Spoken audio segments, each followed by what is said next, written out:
Aslini olib qaraganda, layklar hali 500 taga yetmadi, lekin ko'plab obunachilarimiz Battle'ni so'rashdi. Ularning iltimoslarini yerda qoldira olmaymiz. Demak, bugun hamma kutgan Hyperion va Superman Battle'ini o'tkazamiz. Qiziqarli bo'lishi aniq. Biz tayyormiz, video tayyor, faqat siz tayyor bo'lsangiz bo'ldi. U yoq bu yog'ingizga qarab oling, video yarmida biror ishingiz chiqib qolmasin. Biz boshladik.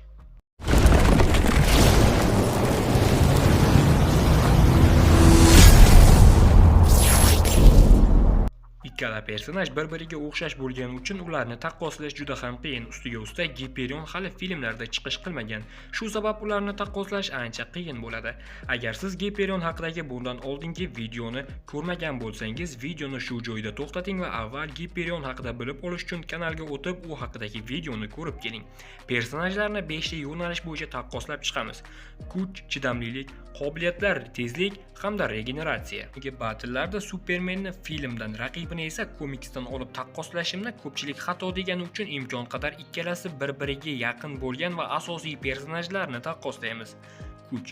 Superman juda kuchli, bu hammamizga ayon. U baland binolarni ko'tarib uchishi, muzda cho'kib yotgan, muzlab qolgan kemalarni oddiygina gugurt cho'pidek harakatlantira oladi.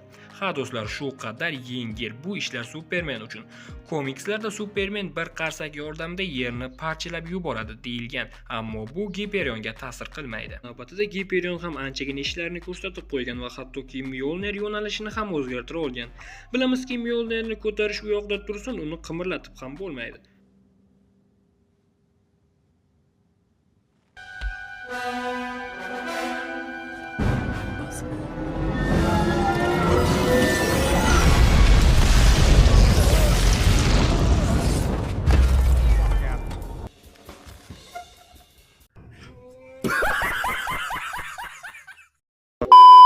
Unga munosib bo'lmasangiz albatta, ammo Hyperion uchib kelayotgan Mjolnirning yo'nalishini o'zgartira olgan.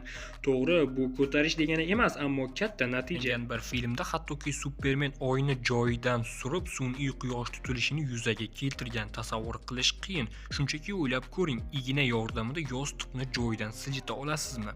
Albatta o'ylagan hodisa ro'y beradi, ya'ni igna yostiq ichiga kirib ketadi.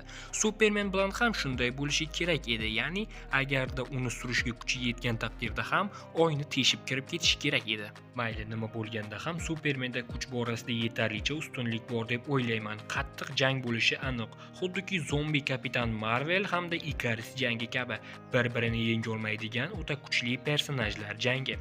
Haya, agar siz hali ham Marvel zombilar multserialini ko'rmagan bo'lsangiz, Telegram kanalimdan topishingiz mumkin. Xullas, kuch borasida Supermanning qo'li yuqoriroq ko'tariladi. Chidamlilikka keladigan bo'lsak, ikkalasida ham yetarlicha ojizliklar bor. Supermanda Krypton bo'lsa, Hyperionda qarshi kuch, ammo Superman faqatgina yerning yosh va yorqin, qudrat baxsh etuvchi quyosh nurlaridan kuch oladi va qizil quyosh unga qarshi ishlaydi.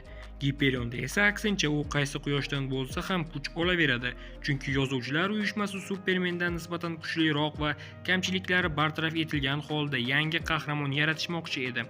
Bu yerda taqqoslash qiyin, ammo Supermandan nisbatan chidamlilik Hyperionga anchagina yaxshi.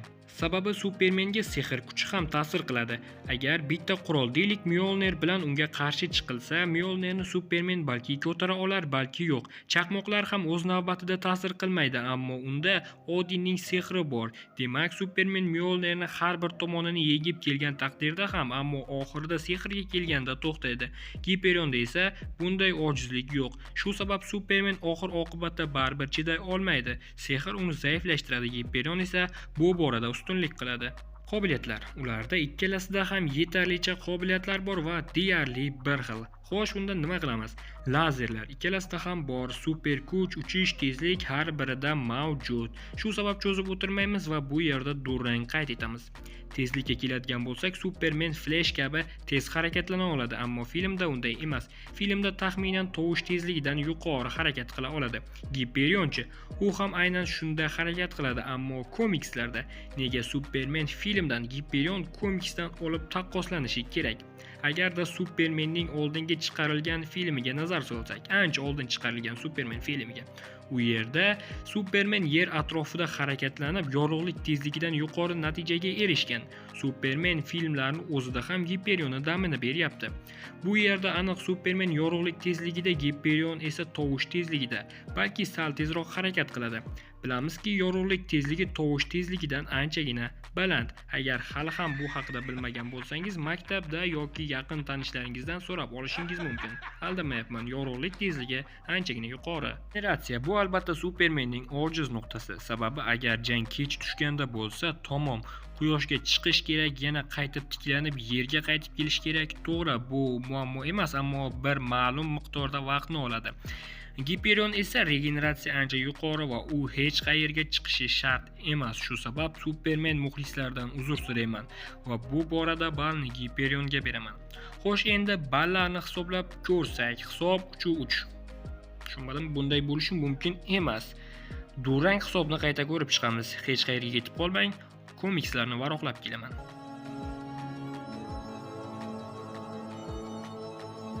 Xo'sh, men keldim. Qobiliyatlar borasida ularni teng ekanligini aytdik, ammo qobiliyatlar sifatiga nazar solmadik. Sifat borasida Supermanning qo'li baland keladi. Sababi Giperion personaji mualliflari Supermanga nisbatan hurmat saqlagan holda nisbatan Giperionni kuchsiz qilib chiqarishgan. To'g'ri, cho'zib o'tirmay, battle qilmay buni shunchaki aytib o'tsam ham bo'lar edi, ammo unda siz shunaqa qiziqarli va hayajonli videodan quruq qolgan bo'lar edingiz. Demak, bugungi battleimizda Superman g'alaba qozondi. O'z fikrlaringizni izohlarda yozib qoldiring. Hech bo'lmasa bu videoning layklari soni 500 tadan oshirasiz degan umiddaman. Do'stlar, siz Kino tahlilim kanalini bilasizmi? Photon Uz, Prime Uz, Kinotime kabi bir qancha kanallar bilan birga ishladik. Jamoamizga esa yangi Kino tahlilim kanali kelib qo'shildi. Kanal silkasini opisiyaniyada qoldiraman. O'tib jamoaga xush kelibsiz deb yozishni unutmang. Yana yangi videolarda ko'rishguncha o'zingizni ehtiyot qiling. Xayr, salomat bo'ling.